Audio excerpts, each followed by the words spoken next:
Heavenly Father, thank you for this morning. Thank you for this blessed Sabbath day.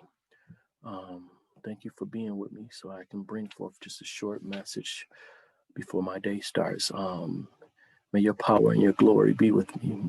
May I acknowledge that you have a purpose for me and that you have never forsaken me and move forth according to that. In Yahushua's name, blessings. Shalom. Okay, I'm going to make this quick. Got to get out of here. So I'm going to make this real quick. Yahuwah basically propose some questions to my mind. And basically, has he ever forsaken? Has he not set purpose on my life? This same question could be asked. These same questions could be asked of anybody who listens to this. That's one thing that I think that we need to be more focused on is learning our purpose, knowing what we were created for or created unto, what was the reason for us to be here. When we see that, we'll be able to make it through some adversities and some challenges in our lives and not stress so much about things that occur that look to be drastic. I want to read a couple of verses just to start off. They say the same thing basically, but I'm going to hit them anyway. Okay, Hebrews 13:5 here says, let your way of life be without the love of silver, and be satisfied with what you have. For he himself has said, I shall never leave you nor forsake you. And see, I believe that came exactly from here. Deuteronomy 31:6. Or it's another verse that says this, but I believe it may have come from here. Devarim. Be strong and courageous. Do not fear, nor be afraid of them. For it is Yahuwah, your Elohim, who is going with you. He does not fail you, nor forsake you. That's key. That's key. Right now, we're going through COVID. And, with COVID going on, many people are fretting. Oh, man, I may need to take this vaccine. I may need to do this. I may need to do that. And my thing is, what has he shown you? What is your purpose? If you have a purpose and you have not fulfilled it, but you are in the process of walking that out, you're not running from your call. You're obeying your call. What are you fretting for? Has Yah forsaken you thus far? Have things not occurred in your life that say, okay, that should have taken you out, but it didn't? See, me, myself, I can speak from my personal, situation. I came up rough as a child. And so much of my life made me think that, oh, okay, I should quit or this is going to take me out. And yet it didn't. My childhood was rough. And so I wasn't really, going to take myself out, but I thought about it and I thought the life was going to take me out. Then I got married and going through the divorce and stuff, I contemplated suicide until, basically Yah came to me. I heard it in my own voice though, but it was loud and clear. You are my property. You don't have a right to destroy what is my property. And I backed up off of that and have not had this notion that I can kill myself because, that's a straight travel to hell. And I even at that time, I heard that, my later would be greater. And so, that marriage failed. Didn't expect to be married again. But I've been happily married 17 years, finna be 18 years in March. And I have more children off of this marriage. And so even a lot of stuff even occurred with, my older children and, child custody issues and stuff like that. That all that stuff shook me. When I tore my Achilles, that shook me. But then, I had to re-engage and remember he has not forsaken me. So if he hasn't forsaken me from then, why has he brought me this far? He didn't bring me to this far, to let my Achilles take me out. He hadn't brought me as far to let my divorce take me out. He kept saying, you have a purpose. I'm called. And so when you start stepping into your call, which I am doing now, right now, I'm on here attempting to minister. Well, I'm ministering. I'm not going to say attempting. I am ministering. Some people will receive and some won't. You know, there are some that have issues with internet pastors or internet leaders. You know, I'm a moray on the internet. You know, I have people that I deal with that call me moray and come directly to me, and we speak on the phone, but I don't have a large flock. I don't have a place. And I could let all that stuff discourage me, but hey, they're not my master. I need to obey my master. So I don't have to worry about, you know, any person out there throwing shots or whatever, or subliminals, you know, speaking against what is being done. If you're out here doing internet pastoring or whatever, and you have people that get in contact with you, if you're doing the good work, don't mind other folks. Keep doing what you're supposed to do. Be obedient. If you're supposed to stretch out close, you know, further than what you're doing, do that as well. Be obedient to your call. See, you know, many times, you know, we look at things and we only look at it from what's right in front of us, the perspective that we have in front of us, the vantage point we have in front of us, and that's so limited. I'm gonna break into a story, you know, biblical story, so that it can be considered ministry. Because when you speak of yourself, many people say that, well, that is not ministry. That's not the scriptures. Well, in the scriptures, I'm not going to go to the scripture on the beginning part, but I will in a minute. You look at the situation with David. He was not the one that the people chose. They chose Saul. And then even when they went to his family, his dad, they went to his dad. His dad brought forth all the other brothers first. Didn't even consider David. And then Samuel said, hey, do you have another son? And then he brought forth the sheep herder. And here he comes. This same sheep herder showed up to his brother's battlefield where King Saul was. And everyone was cowering from Goliath. This same one picked up, you know, they tried to give him a big shield and big garment, armor, and it didn't work for him. So he went out there with his sling and a rock, and he slew Goliath. His purpose was to be king. This same one ministered to Saul, far as with music, to calm Saul's soul, because Saul was basically grieved most of his life because the man, he was tormented because he wasn't right. He did not have the self-esteem or the esteem of Yahuwah to go forth in what he was going in as king. This man should not have been chosen as king because his integrity and character was challenged.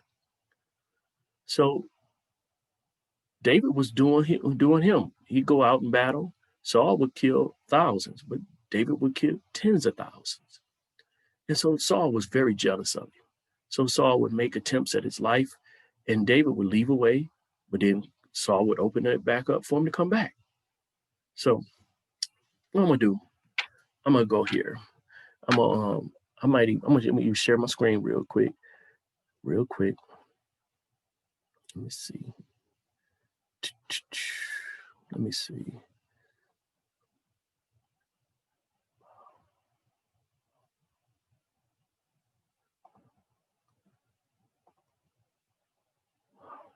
Right. Well, you know, don't let nobody get you off your purpose. If you know what it is, be about it. Don't let nobody get you off of it. You got to be about your purpose. Stay on task. All right, I'm going to look at here. 1 Samuel. I don't want to use the NIV. I want to use the Scriptures version, 2009. Shemuel, 1 Samuel 21. And David came to Nob, to Ahimelech the priest. And Ahimelech trembled when he met David and asked him, why are you alone and no one is with you?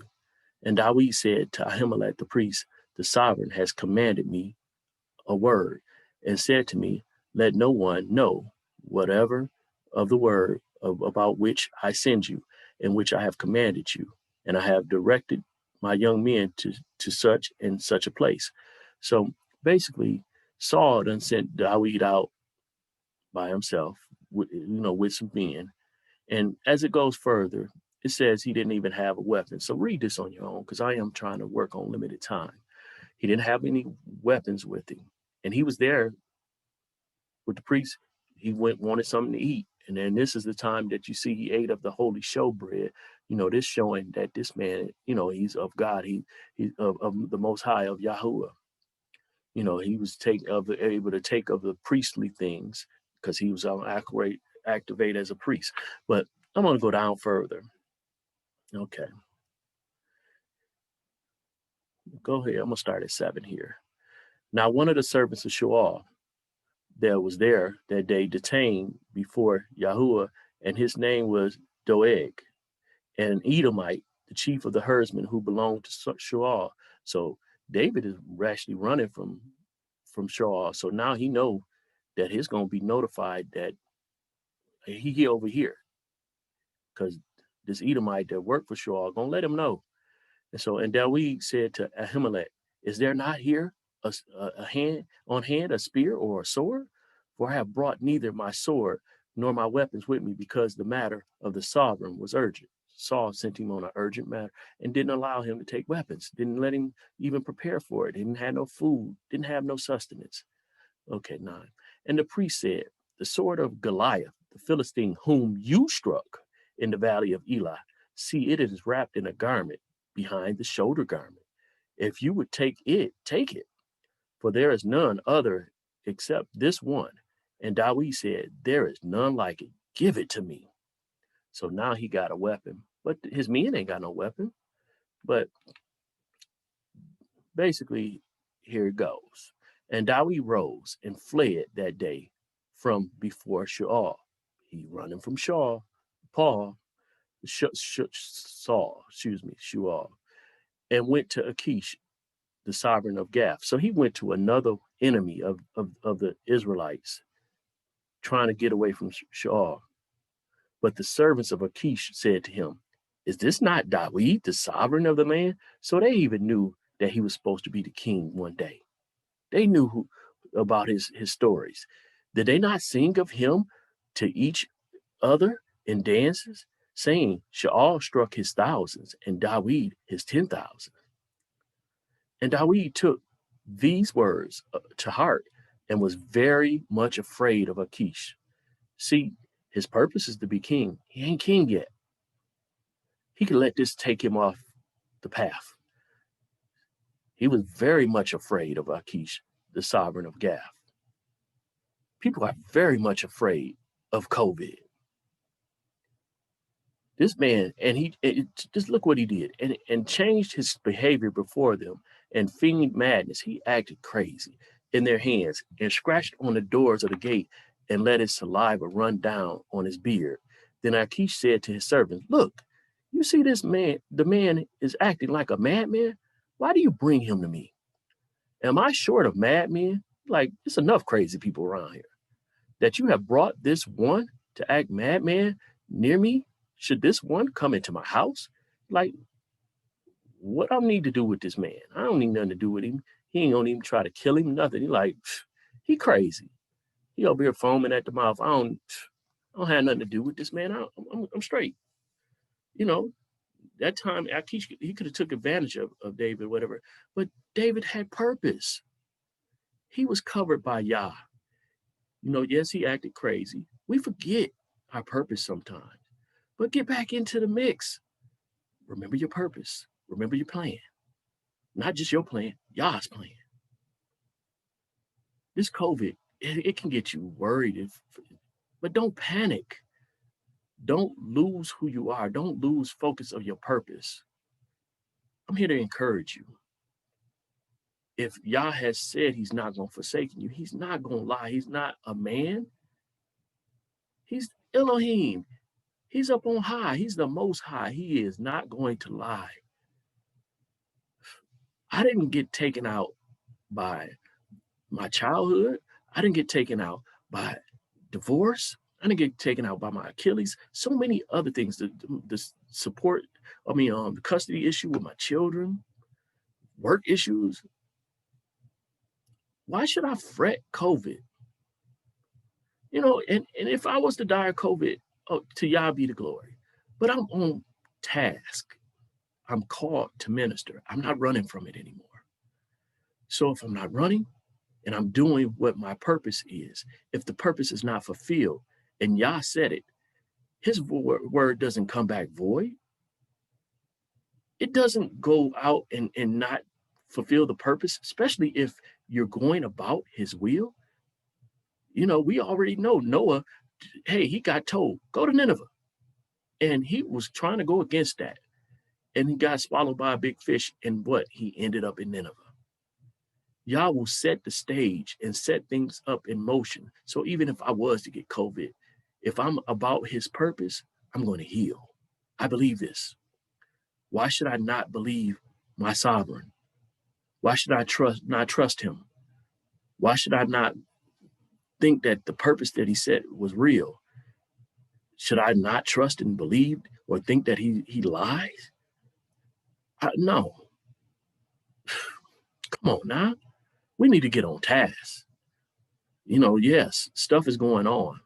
And see, even in this, like, okay, I'm spending some time with my wife. He gave me a wife to love. So I'm going to love on my wife. So that means if you see me later on in pictures with my wife, smiling, doing what you consider selfies or whatever, however, and that's not a shot at nobody, but I'm like, I'm not finna panic. I'm not finna panic. I'm not. These trials and tribulations come, I'm going to have joy in them. Now, sometimes they may get me off task and have me a little bit in trepidation and thinking on it, but I'm going to have joy in this time. They can clown in the Capitol all day. I can see the end of the world coming, and I'm not finna fret because I'm not fearful of it. I'm awaiting it. I'm celebrating. I'm ready for it to happen because I want my Yah's kingdom to be established here on earth. I'm ready for all this stuff to end. But while I'm here, this ain't my main celebration. My main celebration is going to be in the kingdom. But while I'm here, I'm going to have some joy. I'm going to have some smile on my face. I'm not going to be sitting up here just, oh, woe is me, woe is me. No. I'm going to love my family. I get it. They want you to social distance from people and stuff like that. If I'm to disconnect from the people and it not be of Yah, my purpose is not being fulfilled. My love language is physical touch, as well as dealing with, physical or personal interaction with people. That's one of my love languages. Yah's love, I have to engage and I have to be love. I have to be in that presence of things. And many people say they don't know love from me. Have you been in my presence? I challenge anyone to say that they've been in my presence, that they spent time with me, not just a minute, but time with me, and say that they have not seen genuine love. I challenge you. The charisma and everything that is in me comes out.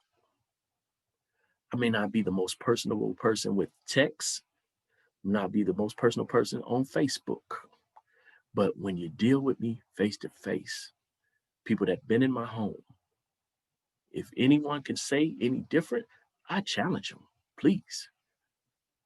Because I'm a friend to those that are friendly to me. And I usually be the one that put the hand out first, put the hug out first, because it's my purpose. Many times I say, oh, I can't stand people, but that's a lie. I love people, but I can't stand when people lie. I can't stand when people betray. I can't stand when people don't honor their word. Bad character and lack of integrity bothers me, but I still love people through it. I got many family members that just don't really have a value in me, and that's cool, but I still love them. I may have to love them from a distance, but I love them. And when they come around, my affection is there, but I can't fake it. I can't let it be known that, oh, I can't not let it be known that, hey, I'm not okay with that. So I don't partake in homosexuality type stuff. I have people that like that, and I will hug them, love on them, and stuff like that. But I'm trying to transfer my spirit onto them and not theirs onto me. So I'm not going to partake in their mess. I will challenge it. I have family members that smoke and drink. I don't do those things anymore. Not saying that drinking is against the laws or whatever, but I have a high, my inhibition is low, and I have a high sexual content, sexual aura, and so I don't want to lose balance or control. I don't want to get off purpose, get off focus. So I choose not to have that because I'm not trying to lessen my defenses. Oh no, not at all. But anyway, know your purpose. David's purpose was to be king. And, he went through even more trials and tribulations than that afterwards, and he eventually became this glorious king, and he even stepped into sin, and he still was king, and he was able to even write that and pass the kingdom on to his son. Know your purpose. Your purpose is related to Yah. You have to know who Yah is. Trust him. And so in that, and you trust in him, these things that come up should not knock you off your path. They may have you stumble for a minute, but get up. Get up. Hey, I'm saying this to people out here. There's people that's going through divorce. You're struggling and stuff like that, but don't let this be the end of it. Is this the end of your life? Yes, things are going on, but you can have greater later, just like I did. And I understand that this world is going through some things and stuff like that, but that does not mean that you still can't have greater later. You still can. Stop focusing on the situation at hand and focus on Yah. Focus on his purpose that he set for you. Walk it out. Don't just talk it out, walk it out. Endure to the end means something. It means a lot. So, hey, I just want to bring this short message with you. I'm going to let you go. Shabbat Shalom. Enjoy the Sabbath. Remember your purpose. Don't let people pressure you into a vaccine that you don't want to take. I'm not going to be the one to tell people to not take it, or not. I'm not going to take it. My family, as far as me and my family, we don't prescribe to that. We want to trust our God or Yah-given immune system to believe that. I've seen so many of my family members heal off of this thing. I believe I would be able to do the same because I have a purpose. So I don't need some man-made thing that will alter me. If you do, I don't fault you. I won't discommunicate with you. I won't break the connection. I won't sever from you. That's your choice. I love you anyway. But in the end, I'm about my purpose. And that vaccine ain't about my purpose. It ain't about Yah. If Yah hasn't told me directly, I'm not messing with it. It's been given in a short time, and it looks like it's a part of a pandemic and a plan. Do I think COVID is real? Yes. But I think it's really made. It's really set, and it's made to affect Israel most. I believe that. I don't trust this government, and I definitely don't trust Bill Gates and Fauci. So they're not a part of my purpose. They're not a part of my plan. I'm going to stay on my purpose and plan, and that vaccine ain't part of it. And even if I have to deny some things or lose some things, so be it. I know that they're going to get to trying to force things, but they try to force me at work with my beard. And as a Hebrew, I made a pledge. I tell you, don't make pledges because you should keep it. I said, I'm not cutting this off unless it's accident or something like that. But purposely, I'm not intentionally planning to ever cut this off. I'm not. Because I say this represents who I am as a Hebrew. It shows, you don't have to have a beard or mustache to be a Hebrew. You can have clean face, but I don't want to look like a Grecian. I don't want to look like an American. I want to look like a Hebrew. So I'm planning on keeping this. And so when they tried to force me to cut it off, I said no. I'm like, for one, I have medical reasons with my eczema, and then also my faith. And I've been carrying this thing for over 5 years and have not cut it off. I trim it up, but have not cut it off. So why should I cut it now out of fear or because you're trying to force me due to this COVID thing? And I said no. And all my other coworkers, they went along and got theirs cut off. And now, guess what? Since I didn't cut mine off, they let theirs grow back. Sometimes you have to stand for something. Because if you don't, you're going to fall for anything.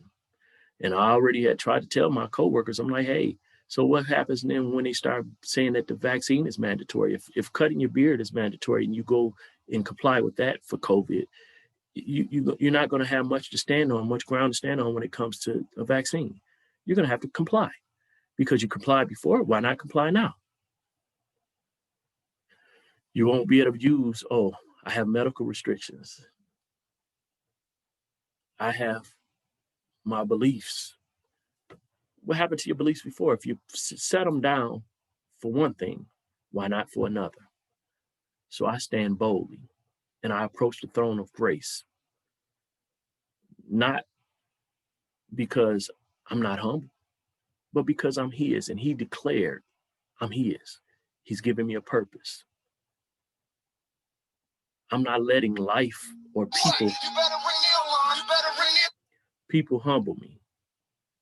Y'all can humble me, and he has. Like I said, childhood, that was humbling. First marriage, that was humbling. Dealing with the support. I mean, yeah, never had child support. I was getting paid child support, but the custody issue, because I had full joint custody and it wasn't being honored. Dealing with that, yeah, it was humbling. Dealing with the ministry that I was a part of and how they were, they didn't want to, I finished Bible college and everything like that, and they didn't want to let me move further. Basically, they knew all of my personal stuff that was going on. I think that had a play in it. And then I'm one that voices or challenges authority. I don't challenge it in a disrespectful way, but I ask questions. That's never liked. People don't like when you challenge them, but yet, hey, Yahuwah has been challenged over and over by his men, and they did it respectively. Abraham said, hey, what if it's only, 100? What is only 50? What is only one? When he was going to destroy Sodom and Gomorrah. Moses challenged him when he said he was going to destroy Israel and start a new nation with him. Job had questions. Even Yahusha had questions. Even though he knew the answer, but he was doing it for men. All in over and over. Gideon was like, hey, you need to show me something before I move. Make this rug wet. No, make the room wet and let the rug be dry. All these different things. Yah is not bothered by any of that. No, he tells you to test every spirit. He's a spirit. So when I test a man's spirit, it's not out of disrespect. A lot of times I know what they're saying is truthful, but I need to see, do they believe it? Do they stand on what they say? Are you really about your purpose? Do you have a purpose? Let me see your purpose. Because then if your purpose matches with mine, I can get involved and I can go forth with it. But if you're not about purpose, I need to reevaluate the situation. I can't be with somebody that just, on shaky ground, that don't know what they're doing, and there are many people that are more thorough at this than me, and I'll get behind them because that's what Yah wants me to do. But I'm not getting behind somebody just to be getting behind somebody. I'm here to be peers with people, walk as brothers, as Akim or Akis.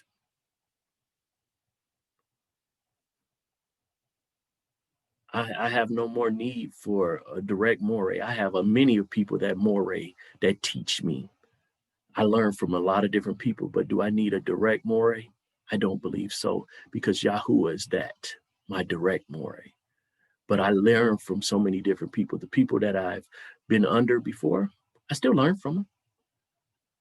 But Yahuwah is the one that gave me this call, and he's the one guiding me. And if he tells me to submit under someone again, I will. But he hasn't. He said, I got you. So any that have a problem with that, please address it to me. But anyway, I'm about my purpose, about his business, and blessings. Shalom. Shabbat shalom. And let me pray out. Hallelujah. Heavenly Father, we thank you. I pray that anyone that is under the voice that I'm speaking on, under my this video that I'm showing, that hears this, that they learn their purpose, they seek it out, and they start walking in it, and they start trusting you, that you will never leave or forsake them, that they can go forth into treacherous situations that if you lead them, and know that they're going to come out. If they get swallowed by the biggest of fish, they know that they're going to end up being able to do their purpose. If they go into the strongest of battles, they know that you're going to bring them through it because they have trusted you. This world has so much going on that there will be some that will be martyred, some that will die for the purpose. But if that be the call, I pray that they be willing to do so, knowing that they will end up with you in eternity, in victory, in your kingdom. So I trust and believe that your will be done on earth as is in heaven, and that your kingdom and throne will be established here, and all this confusion and chaos will be cast away. That men will honor your kingdom, that Israel will fall in line as your royal priesthood, and they will be the oracles to other nations as they're supposed to be. They will be the head and no longer the tail. I thank you that you are one that is dedicated to your cause, and may you help us to be more dedicated to your cause and purpose so that your will be done always. Blessings and shalom. Hallelujah. Shabbat shalom. Shabbat shalom.